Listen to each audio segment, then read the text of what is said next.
recognize and I appreciate every one of you for coming, but particularly those who put this together. One of them is not here with us, that's Michael Adenola, whose idea it was to do this at the end of the year. But also let me thank Amnesty International for consistently leading the struggle for justice in Nigeria in a way that we all know is very difficult. I know that years ago, they used to go and operate in front of their offices, organizing fake protests under the under the Buhari regime. And, but now, they changed the tactics to online assassination of Amnesty International. Anything they post, they have a whole group of people filling a room in this Abuja attacking the integrity of Amnesty. But that they can never get away with. Let me also appreciate the leaders of Take It Back movement, the AAC party leaders who are present, and all our friends across who are watching us live. This is almost the end of the year. And I came earlier, but I had to be invited to go and resolve another problem in a police station at Garki, where a woman's husband used his influence with the police to write a petition to recover his car from his wife, with whom he had 3 kids, and they detained the woman. So I had to get her out. And one of the things I told the police who was in charge is that you people have no work. Otherwise, this should never have made it to a police station. Having said that, I decided I'm just going to read, which I rarely do, a speech here because I know we don't have time. And the title of my speech is called The Drum, Dimension, and the Art of Resistance, because we're talking about art today. And you know, across history, whenever people are stripped of their power, land, language, and dignity, they did one thing instinctively. They create rhythm. They make sound. They make symbols. They made art.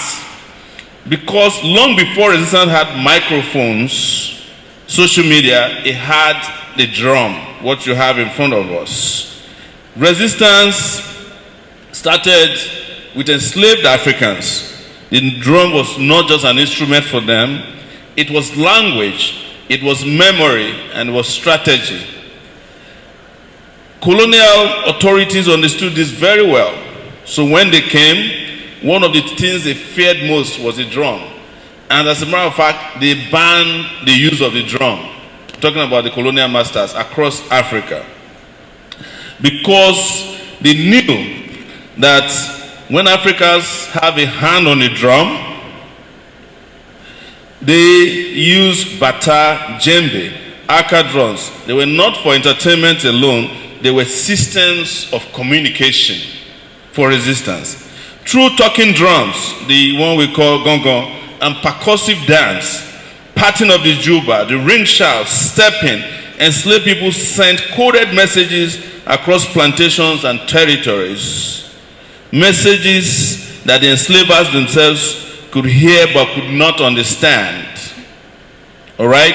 Messages that coordinated escapes, uprisings, and revolts, like the Stono Rebellion of 1739 and the Haitian Revolution. And of course, we've had several of our own here. Even when the drums were confiscated, the body became the drum. Hands struck chest, feet struck the earth, and voices struck the air. This was not just for survival, it was political resistance. The drum was to remember, the drum was to refuse erasure, the drum was to say, we are still human.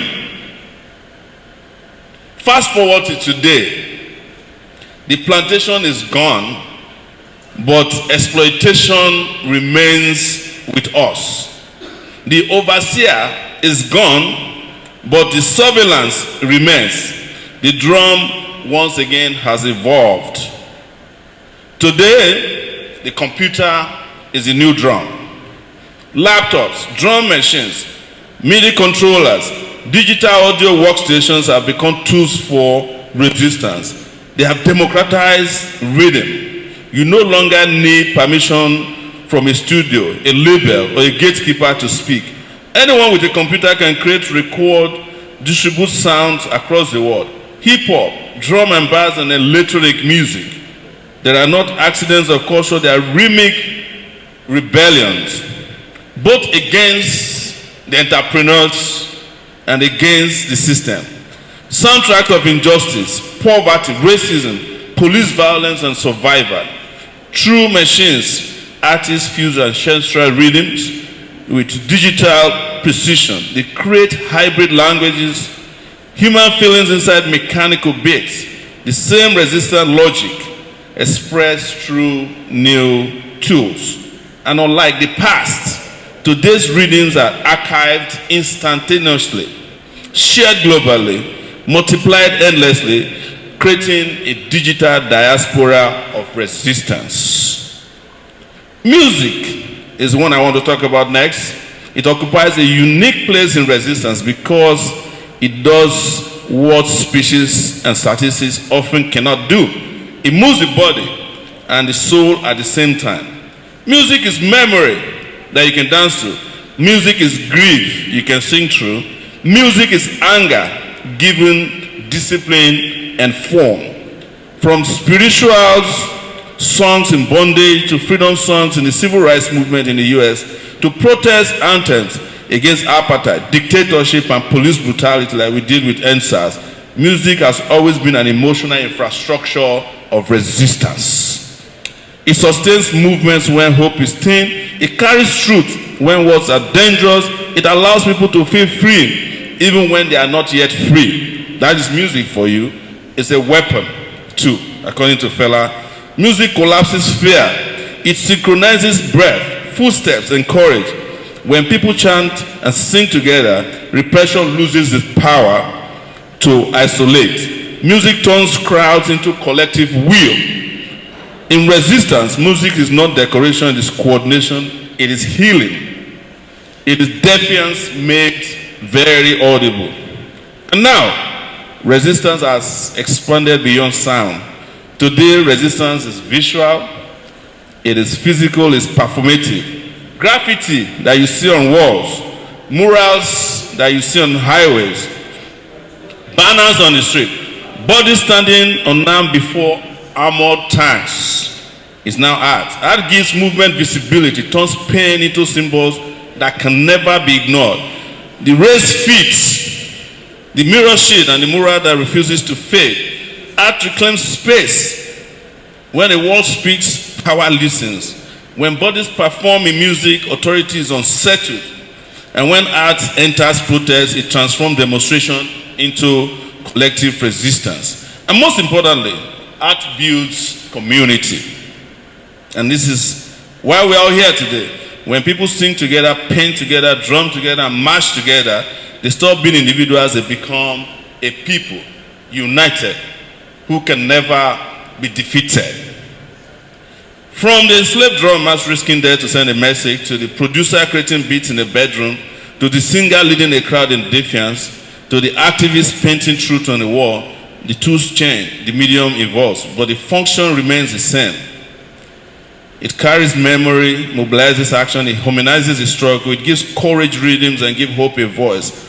Oppression may control weapons, but resistance always controls the space. There's nothing the oppressor can do about it. And as long as people can make rhythm, shape symbols, and create music, power will never win.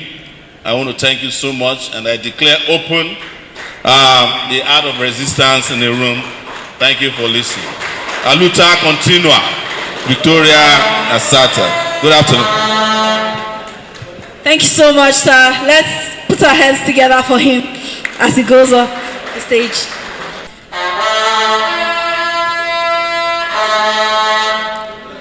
At this moment, I would like some help with the seats.